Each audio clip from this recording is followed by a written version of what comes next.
दोस्तों, मौसम विभाग ने अभी अभी अपनी चेतावनी में देश की राजधानी दिल्ली समेत देश के कई राज्यों में फिर से आज और कल परसों अगले 24 घंटों के दौरान झमाझम बारिश की चेतावनी दी है। उत्तराखंड, हिमाचल जैसे पहाड़ी राज्यों में भी येलो अलर्ट है और यूपी, बिहार में मौसम कैसा रहेगा? अभी सबसे गंभीर हालात जो हमारे देश में चल रहे हैं वो चल रहे हैं उत्तर प्रदेश में। स्थितियां देखिए जरा आप। यूपी में सबसे बड़ा बांध भी ओवरफ्लो पर चल रहा है। एक स्कूल की बिल्डिंग ढह गई, एक जगह पर नदी में स्कॉर्पियो बह गई जिसे खींचा लोगों ने। एक घटना हो गई जिसमें 7 लोगों पर छत गिर गई। बीते 24 घंटों में ही उत्तर प्रदेश में प्रकृति के इस प्रकोप के चलते 16 लोगों की मौतें हो गई 24 घंटे में, भारी बारिश और बाढ़ और इन घटनाओं में। क्योंकि अभी आपको पता होगा यूपी में लगातार बारिश से कई नदियां उफान पर चल रही हैं। प्रयागराज, वाराणसी समेत 21 जिलों के तो 402 गांव बाढ़ की चपेट में हैं। अब तक 350 के लगभग मकान भी बारिश के चलते ढह चुके हैं। लखनऊ, प्रयागराज समेत 10 शहरों में तो लगातार चौथे दिन भी आज रुक रुक कर बारिश देखी जा रही है। कानपुर, प्रयागराज समेत 21 जिलों में बिल्कुल स्कूलों में भी छुट्टियां घोषित कर दी गई है। और यूपी यानी उत्तर प्रदेश का सबसे बड़ा बांध रिहंद बांध भी, जो रिहंद डैम है, वो ओवरफ्लो हो गया है। इसके भी 7 गेट खोलकर पानी छोड़ा जा रहा है। पिछले 24 घंटों में बाढ़ और बारिश से जुड़े हादसों में 16 लोगों की मौतें हो गई। हापुड़ में एक जर्जर सरकारी स्कूल की बिल्डिंग 5 सेकंड में भरभरा कर गिर गई। सबसे पहले आपको कुछ तस्वीरें दिखाता हूँ, देखिए आप। ये देखिए उत्तर प्रदेश वाराणसी में 80 घाट पूरा डूबा हुआ, लोगों को नावों के जरिए सुरक्षित स्थानों पर शिफ्ट किया जा रहा। और ये गाजीपुर में गंगा नदी खतरे के निशान से भी ऊपर बह रही, जिसके चलते 60 से ज्यादा गाँव में बाढ़ का पानी घुस गया। ये ड्रोन व्यू तस्वीरें देखिए जरा आप। प्रयागराज में सलोरी, गोविंदपुर और दरागंज जैसे कई इलाकों में 1 मंजिल तक मकान डूब गए हैं। इन तस्वीरों को देखकर आप अंदाजा लगा सकते हैं। ये अमेठी में एसडीएम आवास में भी पानी भर गया और ये प्रयागराज में सड़कों पर नावें चल रही, घरों में भी 4-4 फीट तक पानी भर गया। वैसे तो मौसम विभाग ने अगले 24 घंटों के दौरान उत्तर प्रदेश के 46 जिलों में बारिश का अलर्ट जारी किया है। ये यूपी के मानचित्र में आप देख सकते हैं किन किन जिलों में भारी बारिश है। जहां जहां ये गहरा रंग का एरिया आप देख पा रहे, इन जिलों में अति भारी बारिश हो सकती है और हल्के नीले कलर वाले इलाकों में भी हल्की बारिश की संभावना रहेगी। ये कुछ फुटेज और तस्वीरें देखिए। प्रयागराज में बाढ़ में फंसे लोगों का रेस्क्यू किया जा रहा एनडीआरएफ और एसडीआरएफ के जवानों के जरिए, क्योंकि लोगों के घरों के अंदर भी पानी घुस गया। कई जगहों पर बिजली के तार खंभों पर पानी पहुंच गया तो बिजली कटौती भी की गई इसके चलते। ये देख सकते हैं लोगों को खिड़कियों के जरिए खाना, पानी, राशन, आवश्यक चीजें पहुंचाई जा रही है। ये एनडीआरएफ, एसडीआरएफ के जवान लोगों को नाव में बिठा कर सुरक्षित स्थानों पर ले जा रहे हैं। ये गाजीपुर में बाढ़ का ड्रोन व्यू है जो आप वीडियो फुटेज देख रहे हैं ना। ये देख सकते हैं किसानों के कई खेतों में भी पानी लबालब भर चुका है। और बिजनौर में आज एक घटना हो गई, स्कॉर्पियो समेत 3 लोग नदी में बह गए, जिन्हें रस्सी से खींचकर फिर बाहर निकाला गया। ये देखिए मार्केट में, बाजार में कैसे हालात चल रहे हैं। कपड़े वगैरह की दुकानें दिख रही, जहां सामने सड़क पर भी इतना पानी भरा हुआ। और ये देश की सबसे बड़ी कृत्रिम झील भी ओवरफ्लो हो गई है। सोनभद्र में रिहंद डैम, इसके 7 गेट खोले गए। और ये वाराणसी में वरुणा नदी के किनारे तकरीबन 2000 से ज्यादा घर डूब गए, लोगों को सुरक्षित स्थानों पर पहुंचाया गया है। ये गोंडा में घाघरा नदी भी 30 सेंटीमीटर ऊपर से बह रही है। प्रदेश की राजधानी लखनऊ की बात करें तो यहाँ 72 घंटों से लगातार भारी बारिश हो रही है। सरोजनी नगर इंडस्ट्रियल एरिया भी पूरा पानी में डूब चुका है। 12 घंटे से नहीं हटा, रोड पर गिरा पेड़ भी। 4 सालों का रिकॉर्ड टूट गया यूपी लखनऊ में भी बारिश का। तो इन सब हालातों को देखकर आप ये तो समझ गए होंगे कि उत्तर प्रदेश में सबसे गंभीर स्थितियां चल रही हैं अभी, राइट। इस बीच मौसम विभाग ने अगले 24 घंटों में भी प्रदेशवासियों को सतर्क और सावधान रहने की चेतावनी दी है। आम लोगों के लिए काफी मुश्किल हो रहा, सड़कों पर भी कमर कमर तक पानी भर गया कई जगहों पर। टोटल उत्तर प्रदेश के 17 जिलों में अभी भारी बारिश की वजह से ये बाढ़ आई हुई है। 300 से ज्यादा मकान ढह गए, 16 मौतें हुई, 11 जिलों के स्कूल बंद। उत्तर प्रदेश के अलावा भी दोस्तों 7 राज्यों में बारिश का ऑरेंज अलर्ट जारी किया मौसम विभाग ने, मतलब अगले 24 घंटों के दौरान। कुछ पहाड़ी राज्यों की तस्वीरें देखिए आप। उत्तराखंड, देहरादून में भी कई जगहों पर लैंडस्लाइड की घटनाएं देखी गई। और ये भारी बारिश के बाद कर्णप्रयाग और नंदप्रयाग में भी बद्रीनाथ नेशनल हाईवे फिर से बंद हो गया है। ये बिहार, पटना में गंगा नदी का जल स्तर बढ़ गया है, जिसके चलते सड़कों पर पानी भर गया है। और प्रयागराज में तो मैंने आपको बताया 10,000 से भी ज्यादा घर बाढ़ के पानी में डूब चुके हैं। चलिए अब देखिए आप झारखंड राज्य के मानसून का लाइव अपडेट। झारखंड के भी सभी जिलों में आज बारिश की संभावना रहेगी। आकाशीय बिजली गिरने की भी चेतावनी। 8 अगस्त तक पूरे राज्य में मौसम विभाग ने येलो अलर्ट जारी किया है। आने वाली 8 तारीख तक यानी 2-3 दिन झारखंड में बारिश का सिलसिला चालू रहेगा। अगले 24 घंटों में रांची समेत कई जिलों में हल्की से मध्यम बारिश हो सकती है। इसके अलावा 30 से 40 किलोमीटर प्रति घंटा की रफ्तार से हवाएं भी चल सकती हैं और आकाशीय बिजली गिरने की भी चेतावनी है। तो यही वजह है कि मौसम विभाग ने लोगों को घरों में ही रहने की सलाह दी है। 9-10 अगस्त के बाद फिर झारखंड में बारिश से राहत मिलेगी, लेकिन 8 अगस्त तक तो अति भारी बारिश की संभावना है। प्रदेश में अब तक 43% और रांची में 78% से भी ज्यादा बारिश हो चुकी है। वैसे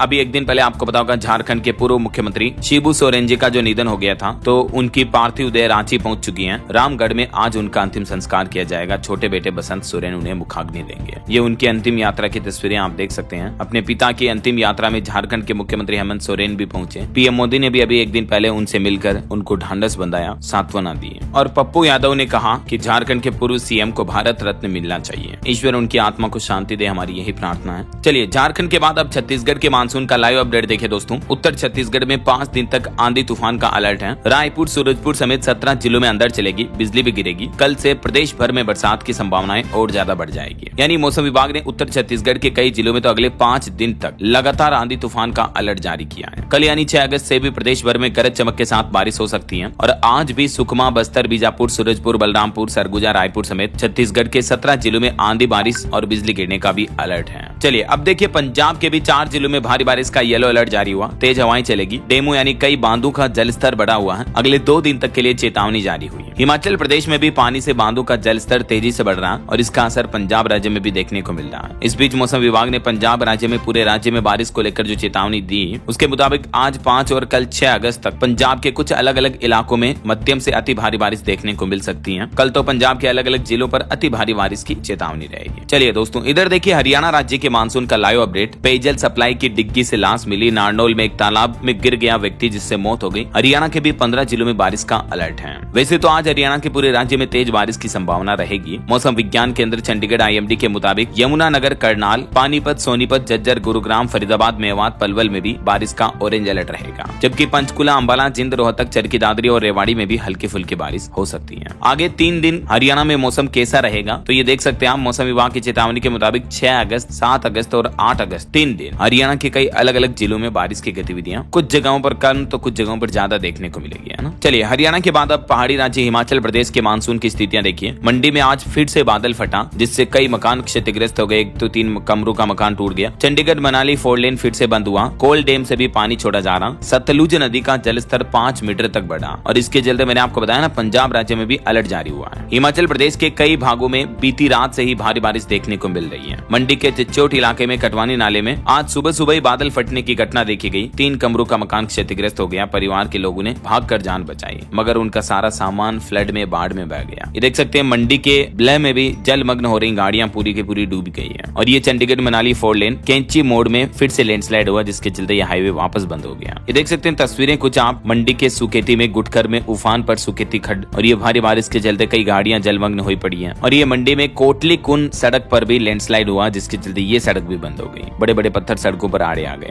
और ये मंडी के बड़े इलाकों में सड़कों पर कितना पानी भरा हुआ देख सकते हैं आप। और मंडी के 9 मील में भी लैंडस्लाइड की घटनाएं देखी गई। ये अलग अलग तस्वीरें आप देख सकते हैं। कई मकान पहाड़ों के दरकने से क्षतिग्रस्त हो गए। इस बीच मौसम विभाग ने हिमाचल वासियों को अगले 2-3 दिन और सावधान रहने की चेतावनी जारी की है। भारी बारिश और बाढ़ की संभावनाएं बनी रहेगी, ठीक है ना। चलिए दोस्तों, हिमाचल के बाद आप देखिए बिहार के मानसून का लाइव अपडेट। फतुहा, बक्सर में शमशान घाट भी डूब गए, जिससे सड़क किनारे लोगों का अंतिम संस्कार करना पड़ रहा। बेतिया में सड़कों पर 4-4 फीट तक गंडक नदी का पानी भर गया है। मतलब नदी का पानी उफन कर बाहर आने लग गया है। एक बेटी को कंधे पर बिठाकर जाती भी दिखी मां। ये तस्वीरें आप देख सकते हैं। बिहार राजधानी पटना में भी गंगा नदी का जलस्तर काफी बढ़ा हुआ है, जिसके चलते सड़कों पर पानी पहुंच गया है। वैसे मौसम विभाग का कहना है कि अगले 10 अगस्त तक राजधानी पटना समेत बिहार के कई जिलों में ऐसी ही बारिश की स्थितियां बनी रहेगी। मौसम विज्ञान केंद्र पटना की माने तो 10 तारीख तक राज्य के सभी हिस्सों में मानसून सक्रिय रहेगा। और अगले 24 घंटे यानी कल 6 अगस्त को भी उत्तर पूर्वी बिहार के कई जिलों में भारी बारिश की संभावना रहेगी। आज भी पश्चिमी चंपारण, गोपालगंज, किशनगंज में भारी बारिश का ऑरेंज अलर्ट है। वैसे बिहार के मानचित्र में आप देख सकते हैं 17 जिलों में येलो अलर्ट है। उत्तरी और पूर्वी बिहार के जिलों में ज्यादा भारी बारिश की चेतावनी रहेगी। बिहार के कई जिलों में स्कूलों में भी पानी भर गया। बच्चों की किताबें डूब गई। मुंगेर और बक्सर के 50 गाँव में गंगा नदी का पानी घुसा हुआ है। बच्चे भी स्कूलों में छुट्टियां हो चुकी हैं, अब घरों में कैद है। नाव से लोगों का, बच्चों का आना जाना हो रहा है। ये मुंगेर में गंगा का लेवल बढ़ने के बाद की नाव पर जाते तस्वीरें आप देख सकते हैं। दोस्तों, अगर आपके इलाके में बाढ़ नहीं आती तो यूं समझिए हम बड़े शुक्रगुजार हैं ऊपर वाले के, ईश्वर के, भगवान के, कि हमारे इलाके में बाढ़ से तबाही, नुकसान तो नहीं होता कम से कम, है ना। वरना इन तस्वीरों को देखकर आप अंदाजा लगा सकते हैं कि लोगों के हालात कितने गंभीर हो रहे होंगे। खाना बनाने के भी लाले पड़ जाते हैं। ये बक्सर के शमशान घाट पर रखी लकड़ियां भी भीग रही है। नाव के सहारे गांव के लोग इधर उधर आते जाते हैं। ग्राउंड रिपोर्ट देखिए बिहार की। अभी एक सप्ताह भर पहले के मामले हैं। कई घरों में पानी घुस गया। 2-2 दिन से कई लोगों ने खाना नहीं बनाया। वैशाली के भी 16 गाँव में बाढ़ आई थी। अभी बिहार में 8000 लोग प्रभावित हुए थे। बोले थे 14 दिन से घरों में कैद है। देखिए जरा हालात है ना। चलिए बिहार के बाद अब देखिए मध्य प्रदेश में भी इस सीजन में 28 इंच से ज्यादा बारिश देखी गई, जो कि पिछली बार की तुलना में 47% ज्यादा बारिश हुई है। गुना निवाड़ी में भी 45 इंच से ज्यादा पानी गिरा। आज मध्य प्रदेश के ग्वालियर और मुरैना में भी भारी बारिश का अलर्ट रहेगा। कुल मिलाकर एमपी यानी मध्य प्रदेश में इस बार मानसूनी सीजन में अच्छी बारिश हो चुकी है। अब तक सामान्य से 47% ज्यादा पानी गिर चुका है। आज मध्य प्रदेश के किन किन जिलों में बारिश का अलर्ट है तो ये मानचित्र में आप देख सकते हैं। उत्तरी मध्य प्रदेश के 3 जिलों में येलो अलर्ट रहेगा, ग्वालियर, मुरैना और भिंड में। अगले 24 घंटों में यहाँ 4-4.5 इंच तक पानी गिर सकता है, ठीक है। और बाकी एमपी के सभी जिलों में सामान्य हल्की बारिश की चेतावनी रहेगी। और कल 6 अगस्त को भी मध्य प्रदेश में मौसम कुछ ऐसा ही रहने वाला है। वैसे तो प्रदेश के सभी जिलों में गरज चमक के साथ हल्की बारिश तो बनी रहेगी। परसों 7 तारीख तक भी बारिश की स्थितियां ऐसी ही रहने वाली हैं, ठीक है। तो आप सावधान रहिएगा जरूर। चलिए एमपी के बाद अब राजस्थान में भी देखिए मौसम विभाग ने भारी बारिश का अलर्ट जारी किया है। झालावाड़ में तो 6 अगस्त तक स्कूल बंद कर दिए गए हैं। जबरदस्त बारिश का कहर राजस्थान में भी कुछ कम नहीं है। इतना ही नहीं, अभी तो 2 दिन बाद राजस्थान राज्य में फिर से भारी बारिश का अलर्ट जारी हुआ। मौसम विभाग ने कहा कि 7 अगस्त के बाद फिर एक्टिव हो जाएगा मानसून। पार्वती बांध के भी आज 4 गेट खोले गए और 7 अगस्त को मानसून के सक्रिय होने के साथ ही अलवर, भरतपुर, दौसा, करौली, धौलपुर राजस्थान के मतलब पूर्वी राजस्थान के इधर के जिलों में बारिश होगी। फिर 8 अगस्त को और ज्यादा जिलों में बारिश की चेतावनी है। अलवर, जयपुर, दौसा, सीकर, झुंझुनू, अजमेर, टोंक, भीलवाड़ा, सवाई माधोपुर और बूंदी में भी। रक्षाबंधन के आसपास राजस्थान के इन जिलों में अच्छी खासी बारिश देखने को मिलेगी, क्योंकि 9 तारीख को रक्षाबंधन है, 8 तारीख को बारिश आएगी, 9 को भी बारिश का मौसम रह सकता है। राजस्थान के मुख्यमंत्री भजन लाल शर्मा ने भी बाढ़ प्रभावित क्षेत्रों का हवाई सर्वेक्षण किया। बनास नदी में 2 शव भी मिले, ये तस्वीरें आप देख सकते हैं ना। तो कुल मिलाकर राजस्थान में आज से अगले 2-3 दिन तक अति भारी बारिश का अलर्ट रहेगा। बाकी और भी दोस्तों ये भारत के मानचित्र में आप देख सकते हैं। रेड अलर्ट की अगर बात करें तो केरल राज्य में अकेला ऐसा राज्य है जहां भारी बारिश का रेड अलर्ट है। बाकी बारिश का ऑरेंज अलर्ट भी रहेगा कई राज्यों में, जैसे हिमाचल प्रदेश, हरियाणा, दिल्ली, उत्तराखंड, उत्तर प्रदेश, बिहार, तमिलनाडु, पुडुचेरी समेत कई राज्यों में बारिश की ऑरेंज चेतावनी है। और बाकी मध्य भारत के अधिकतर राज्यों में बारिश का येलो अलर्ट भी बना रहेगा। वैसे स्काईमेट वेदर का कहना है कि दक्षिण भारत में भी मूसलाधार भारी बारिश से कहर छाया हुआ है। केरल और कर्नाटक राज्यों में रेड अलर्ट है। और बाकी मूसलाधार बारिश से पूरा उत्तर प्रदेश तो जलमग्न चल ही रहा, आपको पता ही होगा। कई नदियां यूपी में खतरे के निशान पर बह रही, मैंने आपको बताया था। वहीं देश की राजधानी दिल्ली में भी मानसून फिर से मेहरबान हुआ। पूरे सप्ताह भर अब दिल्ली एनसीआर में जमकर बादल बरसेंगे। और भी दोस्तों अगले 24 घंटों के दौरान देश भर में मौसम की संभावित गतिविधियां क्या रह सकती हैं, जिसकी जानकारी आप देख सकते हैं स्क्रीन पर। किन किन राज्यों में बारिश हो सकती है कुछ स्थानों पर, है ना। वैसे दोस्तों आप कौन से राज्य में रहते हैं मुझे नीचे कमेंट करके बताइए आपके राज्य और जिले का नाम, और आपके यहाँ अभी भारी बारिश की स्थितियां कैसी चल रही है, हल्की फुल्की हो रही है या अति भारी बारिश से परेशानियां, कमेंट करके बताइएगा तो मुझे